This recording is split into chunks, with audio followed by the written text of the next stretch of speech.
Pesawat Sam Air jatuh di Bandara Bumi Panua Pohuwato di Gorontalo pada tanggal 20 Oktober tahun 2024 setelah kehilangan kontak dengan AIRNAV Makassar. Keempat korban tewas dalam kecelakaan tersebut adalah Kapten M.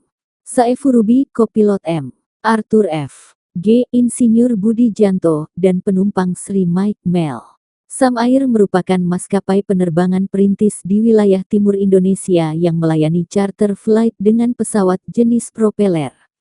Permintaan bantuan SAR disampaikan oleh Basarnas setelah menerima informasi bahwa pesawat jatuh di Bandara Bumi Panua Pohuwato.